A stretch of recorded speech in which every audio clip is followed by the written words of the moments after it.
நல்ல மொறு மொறுண்டு எம்மியா அதே சமயம் ரொம்ப ஈஸியான ரெசிபினா அது சோமாஸ் ரெசிபி தான். ரொம்ப ஈஸியாக செய்யலாம். பிகினர்ஸ்க்கும் கண்டிப்பாக ட்ரை பண்ணி பாருங்கள். நம்ம சேனலை ஃபஸ்ட் டைம் பார்க்க அந்த மறக்காம சப்ஸ்கிரைப் பண்ணுங்கள். எப்படி பண்ணலாங்கிறத பார்க்கலாம்.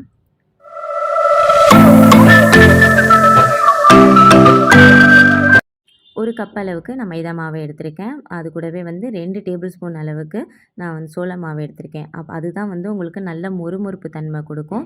1 மாதம் ஆனாலும் நல்லா மொறுமொறுன்னு இருக்கும். கூடவே உப்பு சேர்த்துக்கோங்க. இப்போ இதை எல்லாத்தையும் நல்லா கலந்துக்கலாம்.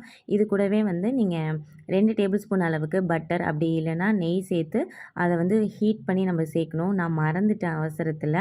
அதுக்கடையிலே நான் தண்ணி ஊற்றிட்டேன். பட் நீங்கள் மறக்காமல் நீங்கள் ஃபஸ்ட்டே பட்டர் இல்லைன்னா நீங்கள் நெய்யை நல்லா மெல்ட் பண்ணி நீங்கள் சேர்த்துக்கோங்க.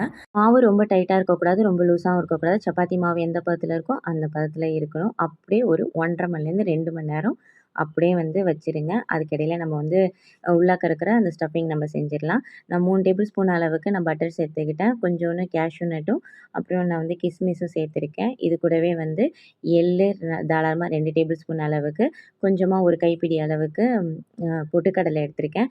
நீங்கள் பொட்டுக்கடலையை 2, 3 உடச்சி நீங்கள் சேர்த்துக்கிட்டாலும் பரவாயில்ல. பட் நான் இந்த மாதிரி தான் சேர்ப்பேன். நல்லாயிருக்கும். அது கூடவே கொஞ்சோண்டு கசகசா, அப்புறம் நான் ஒரு கப் அளவுக்கு நான் துருவின தேங்காவை எடுத்து நல்லா வதக்கிக்கிட்டேன். தேங்காய் வாசம் வந்த ஸ்டேஜில் நான் ஒரு 6, 7 டேபிள் ஸ்பூன் அளவுக்கு நான் சீனி எடுத்து அதையும் லைட்டாக அப்படியே வதக்கிக்கிட்டேன். நீங்கள் இனிப்புக்கு தகுந்த மாதிரி நீங்கள் சீனி சேர்த்துக்கோங்க. அவ்வளோதான், ஸ்டஃபிங் ரெடி.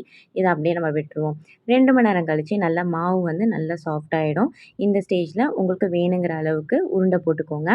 ஏன்னா மைதா மாவு நல்லா உங்களுக்கு நம்ம வளர்க்க நல்லா எலாபரேட் ஆகி நல்லா விரியும்.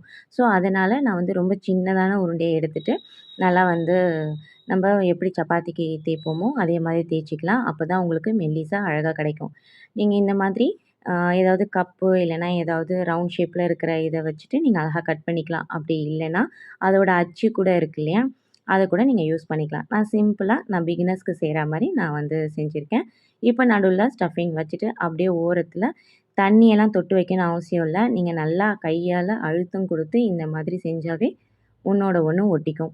எக்ஸ்ட்ராவாக நீங்கள் அதுக்கு ஏதாவது நீங்கள் டிசைன் கொடுக்கணும் அப்படின்னா சும்மா இந்த மாதிரி ஏதாவது ஸ்பூனு இல்லைன்னா ஃபோர்க்கு அந்த மாதிரி ஏதாவது வச்சு சும்மா டிசைன் கொடுத்துக்கோங்க. நல்லாயிருக்கும். அவ்வளோதான், பாருங்கள் எவ்வளோ ஈஸியாக நம்ம செஞ்சிட்டோம் இல்லையா. இதை அப்படியே ரொம்ப காய விட்டுறாமல் கொஞ்சம் ஒரு 5 சேர்ந்ததுக்கப்புறம் மிதமான எண்ணெய் சூடு வர வச்சு அதில் நம்ம அழகாக பொரிச்சு எடுத்துடலாம். நம்ம பொரிக்கும் போதே நல்லா உப்பி வரும். எப்படி பூரி இது பண்ணும்போது நம்ம கொஞ்சம் மேலே எண்ணெய் ஊற்றுவோமோ அதே மாதிரி 2 பக்கமும் லைட்டாக எண்ணெய் ஊற்றுனீங்கன்னா நல்லா பபிள்ஸாக வரும். பபிள்ஸாக வந்துச்சுன்னா கண்டிப்பாக அது நல்லா கிறிஸ்பியாக வரப்போகுது அப்படின்னு அர்த்தம். அவ்வளோதாங்க. மிச்சது எல்லாத்தையுமே நம்ம அழகாக பொரிச்சு எடுத்துடலாம். ரொம்ப எம்மியாக இருக்கும். கண்டிப்பாக ட்ரை பண்ணி பாருங்கள். இது நான் நேற்றே போஸ்ட் பண்ணிக்க வேண்டியது. நேற்று கொஞ்சம் நான் வெளியில் போயிட்டதுனால லேட் ஆகிடுச்சு. இன்ஷா அல்லாஹ் எனக்கு தெரிஞ்ச வரைக்கும் நான் தீபாவளி சீரியஸில் நான் ட்ரை பண்ணியிருக்கேன். கண்டிப்பாக எல்லாத்தையுமே ட்ரை பண்ணி பாருங்கள். மறக்காமல் சப்ஸ்கிரைப் பண்ணுங்கள்.